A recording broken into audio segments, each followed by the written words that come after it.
అయ్యారు, IAS select అయ్యారు, IPS select అయ్యారు, గ్రూప్ 1 కానీ, గ్రూప్ 2 కానీ, గ్రూప్ 4 కానీ ఈరోజు గొప్పగా చదువునిచ్చినటువంటి ఈరోజు మన ముఖ్యమంత్రి గారు. ఈరోజు ఒక విషయం చివరిగానే ఎక్కువ మాట్లాడకుండా, చాలా ఎండ తీవ్రత ఉన్నది, వేలాది మంది పెద్దలు ఎక్కడి నుంచి దూర ప్రాంతాలకు వెళ్ళి వచ్చినారన్న. ఈరోజు ఏదైతే తెలంగాణ కోసం ప్రాణాలు అర్పించినటువంటి ఉస్మానియా గడ్డ, ఉస్మానియా యూనివర్సిటీపై గౌరవ ముఖ్యమంత్రి కాలు పెట్టి ఒకటే మాట అన్నాడు, నా ఉస్మానియా యూనివర్సిటీ చదువుకున్న పిల్లలకు బంగారు భవిష్యత్తు ఉండాలని 1000 కోట్ల రూపాయల అభివృద్ధి కార్యక్రమాన్ని యూనివర్సిటీ గొప్పగా భారతదేశంలో ప్రపంచ దేశాల్లో ధీటుగా ఉస్మానియా యూనివర్సిటీ ఉండాలని 1000 కోట్ల రూపాయలు శాంక్షన్ ఇచ్చినటువంటి మన గౌరవ ముఖ్యమంత్రికి చప్పట్ల ద్వారా ఈరోజు ఇక్కడ ఉన్నటువంటి ప్రజానికం అభినందించాలని కోరుకుంటూ,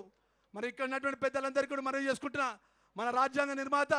డాక్టర్ బిఆర్ అంబేద్కర్ గారి యొక్క ఏదైతే మన అఖిల భారత కాంగ్రెస్ పార్టీ నాయకులు రాహుల్ గాంధీ గారు రాజ్యాంగాన్ని పట్టుకొని